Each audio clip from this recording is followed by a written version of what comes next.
So welcome. And what I'm going to do for the next 20 minutes or so is give you an update on where we are as a group. There's three areas I'm going to cover. I'm going to talk briefly about the financial year that's just finished. I'm going to talk about the current year. And then I'm going to talk about the 5-year business plan. So if we start with a quick summary of last year, you will all know, because it's your hard work that's driven us forward, that last year was a tough year for us as a business, but it was tough because the economy was tough. So it's been tough everywhere. Inflationary pressures have remained high. And even though now we hear that some elements of inflation are going down, you know, as we go out and try to recruit, and you know, as we're resourcing things, that those cost pressures are still there. And it was a definite tale for us last year. But actually, I'm really quite heartened because despite that, our financial performance was sound. We managed to still make the return we promised to our shareholder. So we delivered shareholder value back to Norfolk County Council. And of course, you all know that we've made rebate back to many of our joint venture partners. And actually, as a business at end of the year, we're in a good position in terms of cash headroom as well. So really, despite a very tough operating environment, we've done really well. And I'm really grateful because it's many of you in this room that help drive things forward on a day-to-day basis. And although sometimes we feel like we're caught in our own small piece of it, actually it's events like this that make us realise everybody doing their part together is what really drives the group forward. So last year was a real testament to hard work and effort. And what it's going to allow us to do is build on that hard work over the next few years. And I'll cover that shortly. Of course, also last year, some of you will know that we've demobilised a few of our joint ventures. In particular, Great Yarmouth and Hull, where we did refuse service and professional property management across NCS and NPS. Now, they were long-term joint ventures. They were both 15 years or so.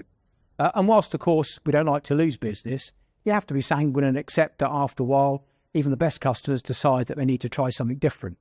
And the art for us in doing that has been making sure that customers go with a smile and that actually the final view and the final interactions they have with us in the closing months of the 15-year relationship is really positive. So we invested a lot of time in making sure that we developed a value add. And that is to say that we didn't just demobilise, but we did everything we could to make sure we helped our customers on the next part of their journey for those services. And that's really important for a number of reasons. First of all, those services were run by our colleagues, now our ex-colleagues, but having given so much to the group for a decade and a half, it's our duty to make sure that they continue as best they can in their new arrangements. And secondly, in terms of customer advocacy, when you've had a customer 15 years, they deserve and warrant that from us. And it's where we differentiate in the marketplace. So we've invested money and time to make sure they leave with that smile and with best intent from us. And of course, it's also very true that there's no better advocacy in the marketplace than customer advocacy. So given that the space we operate in, although geographically large, is quite small, and that is to say people move from organisation to organisation, particularly in the public sector, I know that when we're talking to new customers, they will pick up the phone to old customers or existing customers and say, how was it? And there is no better advocacy than a customer that's left you that says, well, yeah, it was okay. We decided to do something different, but they were good. That beats all the PR in the world we can put out there and all the negotiations we can have. So we've developed a capability to make sure that when our arrangements that are long-term come to an end, we do it with a smile and we invest time and money. And that's part of our group values, really, and it's really important. So that was a big effort last year for us. At the same time as that, I'd seen some of you in June at this event and talked about where we were going to go as a group. And I made some changes through the year. So around about last October, November, I made some important changes to our group structure. I brought into place Group Chief Operating Officer, and that's Nick Maddox. And many of you will now know or have met Nick Maddox, hopefully several times.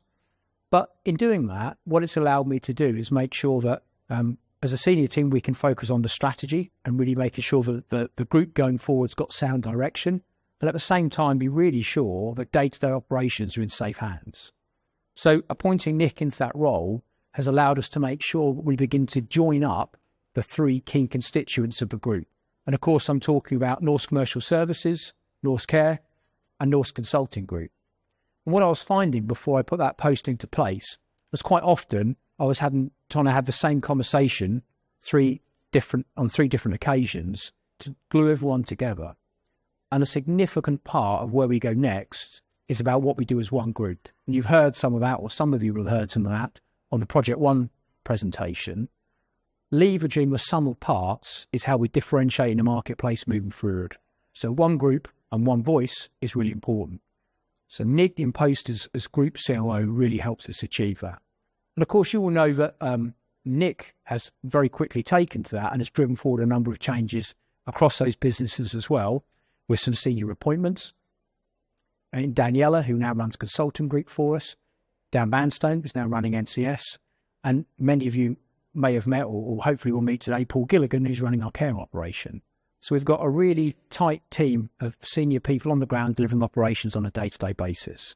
And that was a very positive move for us last year because it gives us that cohesion and that strategic direction from an operational perspective, which allows us to build on where we go next. One of the other things we did last year, and I just mentioned Project One, was actually to take some fairly important decisions on what is now Project One. You will have heard previously of Project Viking, which was the IT project looking at where we go. And I took the decision that we cancel that and replace it with Project One. Without dwelling on that too much, the real issue is, although well intended and with some really good content, Project Viking wasn't giving us what we needed. Fundamentally, it's because the approach was looking for too many externals to solve our problems for us. And I really felt, and the senior team really felt when we discussed it, that some of you in this room, but many of us in the business, know what we need as a group. We don't need people to tell us what our challenges are. We need people to help us find solutions. So Project One has really rebased that and has put the design and the art where possible in our hands using external support to help us deliver it. It's a fundamental change. It sounds minor, but it's fundamental. And it's already borne out to be true and to be the right thing to do because certainly within 12 months of Project One starting, we have, as you've been hearing, commissioned and commenced work on the technical build phase. And you can't underestimate the value Project One will bring us. It'll be a challenge for us, and there'll be some obstacles, but it will help modernise and bring us together in that one group that I talk about, and also allow us to be scalable for growth, to be more dynamic in how we can respond to market conditions, and ultimately stay current and relevant for our customer base. So a really important decision in where we go with Project One was taken last year. If I just briefly talk about the current year, I describe the current year financially as a year of consolidation. And that's not a SOP, and there are not many times and you're going to hear me stand up and say, I'm okay if we don't grow too much. But this year, we don't have significant financial growth planned, significant relevant to our turnover and normal size. We have some small growth planned in terms of margin, probably 300,000 to 400,000. But the reason I'm okay with that is that we are investing so much time and effort in Project One. Many of you will have been or will be engaging in Project One to make sure that from the grassroots up of operations, the systems work and we have a coherent finance and HR platform. But I know from previous experience, what you can't do is grow a business, mobilise new work, which is complex and difficult to do and takes time and resource, as well as making major changes to back office platforms. So we've seized on the opportunity that we have a pause in our growth window, and we're going to put all of our resource into making sure that Project One is delivered to give you all the tools you need on the ground so that we've got accurate, timely financial and performance management data and a true HR platform. An HR platform that actually accords with our values about improving people's lives and putting our employees and people at the heart of what we do. That takes an awful lot of time and effort and resource. So I'm pleased to say that earlier in the year, we got board approval and we put in place a finance to make sure that project starts. And as you've just been hearing, we're already making great strides in that. So the main focus for us this year will be Project One. However, we always have to have an eye on growth. And whilst I say we don't have major growth planned for the year, actually the potential pipeline of joint ventures is already warmer and longer than I've ever known. So currently we have 9 or 10 joint ventures in our pipeline from the NCS side of things. Most of those are environmental services. That type of size of pipeline, as I say, is just unheard of. I mean, I've been doing this work for over 10 years. I've never seen it that large before. That's testimony to a number of things, really. It's testimony to a tight market and some of our competitors pricing themselves out of the market. or suffering the consequences of underpricing work previously. But it's also testimony to the work that we're doing on a daily basis to build our reputation and demonstrate to customers that we have a true set of values, that we are like them, that they can talk to us on an open basis, and we will transact with them and work with them in a true partnering model and adhere to the values that they as public sector organisations have. So in many ways, it's testimony to the things that you do every single day, and you may not realise you do, but it's the group strength and the message of one group which we start to talk about, and some of you will have seen on LinkedIn and other social media feeds, that are really important. So just remember that every day, the small things you do build to that big picture that our customers and our new customers identify with and see real, true value in. So the year ahead is going to have a lot of due diligence work, sizing that pipeline and understanding what those opportunities are. Of course, we don't recover any income for that work up front, but it's really important we do it, and we do it to a high degree. So we're going to have an awful lot of pressure in the year, making sure that work's delivered to a high quality to develop those opportunities into tangible deals. But we see many of those opportunities probably coming to a fore in 24, 25, 25, 26. And even if we land half of those, you're still talking about a pipeline of 4 or 5 joint ventures over the next 2 years. That's just in one part of the business.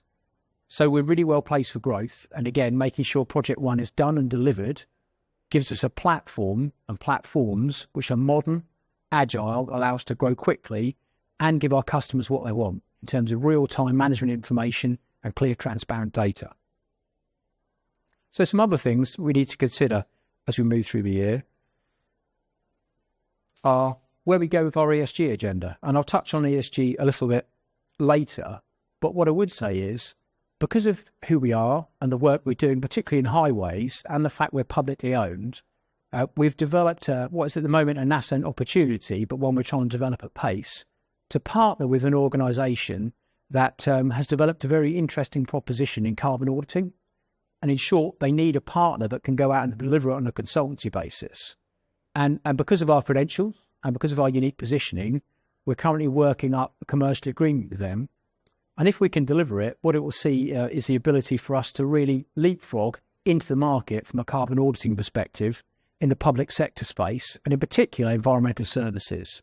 So it's a niche capability. You will know, many of you will have been involved in some of it, one way or another. Lots of people offer carbon auditing. But what we've done is identified our core capabilities across group. So at the moment, Consulting Group do a lot of carbon work, mainly on built infrastructure, on buildings. But on the NCS side of things, we do frontline waste services. Joining those specialties together, we have a complement of people that others in the private sector can't match. So if we put the carbon auditing capability over the top with a bespoke tool set that's been developed for us, we have a really niche offering. So it's sum of parts about how we as one group can go forward and deliver those things to the marketplace, which gives us a product and a type of service which is potentially disruptive. They're the sorts of exciting opportunities we're developing, as well as doing Project One, and as well as warming up our pipeline. And again, it's testimony to the work you do every day and the way that we as a group knit together to leverage some of the parts. So there's an awful lot happening this year, even though we don't have a lot of growth planned. I'm conscious of time because last year I was told off for overrunning, so I've got 5 minutes. Some really other important things happening this year, which are kind of happening in the background, but I'll just talk through them briefly, is we are looking at our ESG strategy. So you will know that we do lots of work from a social value perspective, but ESG, environment, social governance, is now really important. So it's broadening out our agenda to make sure we really focus on environment as well. Within that is net zero, which ties into what I was just talking about for our niche capability that we're developing. We're developing our own net zero strategy as a group. That's really important because customers are no longer just turning to us to solve their operational problems. They want us to help them solve their net zero challenge. As part of their supply chain, it's incumbent on us to do that. So we brought on a new head of sustainability. We've got an outline strategy. We'll be developing that over the next year or so that we can talk publicly about what our strategy is and about how we differentiate from other competitors, principally because we align ours to the values of our customers. We're in net zero and ESG because it's the right thing to do, not because it drives shareholder price. Some other important highlights are we're looking at our head office accommodation. Now, many of you will think, well, that doesn't really impact me, and I certainly understand that. But the reason we're quite focused on head office accommodation is I firmly believe in order to engender a true culture of one group, we need to make sure that our core services are all under one roof. That's how we help generate right culture and values. And currently we're displaced in several buildings around Norwich. And although they're close to each other, it's still very different. So we are looking to potentially expand our portfolio, move to one building very close to the Pfeiffer's Lane site. And that will allow us to really embed the values and culture we need as one group, leveraging those capabilities and drive them forward into the marketplace with innovative solutions that align to the values of our customers. Allied to that, we've been doing an awful lot of work on our values, our culture and our brand. And many of you will be familiar with that because hopefully you've been engaged in what has been a really good conversation from grassroots up.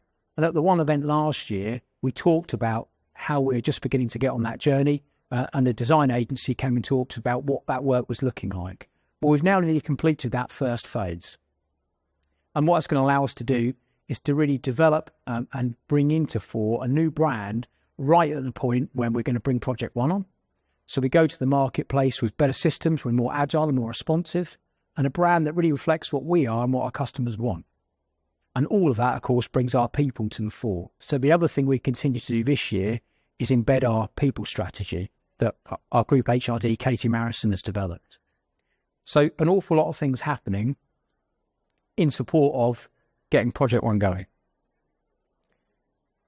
The other important things that continue through the year, really, some of you will have heard Paul Power speak earlier. Paul Power has joined us as our Group Development Director for Business Development.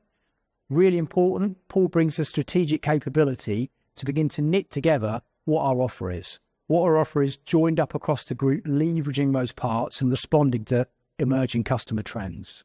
So Paul's doing a really comprehensive piece of work, aligning to our brand, looking at a longer-term 5-year plan to say, how do those things cement? And if I just turn briefly to a 5-year plan, for the first time we've developed a 5-year plan and we've taken that to our shareholder. And many of you might say, why do we need a 5-year plan? Well, we need a 5-year plan because what it does is bring to life how we can deliver our strategy for our shareholder and to our customers. And of course, our strategy is about One Norse Group, as I keep mentioning. But with a 5-year plan, we can illustrate how we bring some of those strategic elements to life. We can also communicate with our customers about where we're going and their part in our journey. We can give assurance to our shareholder about how things look over the next 5 years. And of course, it helps all of you understand the value in the work you do and where we take things over the next 5 years. So the 5-year plan will iterate, we'll update it periodically, so it's on a rolling 5-year basis. Our current plan runs from 2023 through to 2028. And although it's quite detailed, and Zoe Rettman, our Group CFO, is talking about it later on in one of her sessions, as a headline, what the plan sees us doing is growing our revenues. So currently our revenues are around about annually 350 million. By year 5, annually, we see that being about 450 million. But what's really important is our trading profit at the moment, as we budget for this year, sits about 6 million. But by year 5, we see that annual trading profit increasing to 14 million. So that is to say there's a disproportionate growth in our trading profit compared to how we're going to grow our revenues.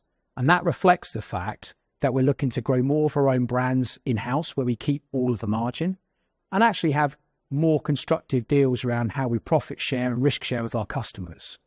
What those things allow us to do is to increase the rebate back to Norfolk County Council, our shareholder. So again, demonstrating our value and supporting them in their strategic aims to keep council tax low for residents and generate cash headroom. And generating cash headroom is really important because it allows us to make more agile decisions about how we invest as a business rather than seeking external investment, which can be lengthy and can come with some strings. Whilst they're normal run-of-the-mill things for business, the more cash headroom we have, the more flexibility you can offer and the more agile you can be. And we know that agility is going to be really important over the next decade or so for us. So it's a very brief summary of a 5-year plan. That probably, I'm just looking over at Melissa, who's given me the... So that brings, hopefully, what's been an interesting session for you to a conclusion. I've covered quite a lot of ground. I am around, so if you want to come and find me and ask any questions, please do so. You'll find me in my drizzle shortly, so please do come out and have a look at the ARB section. I want to thank you very much for your time. It's lovely to see you all and have a great day. Thank you.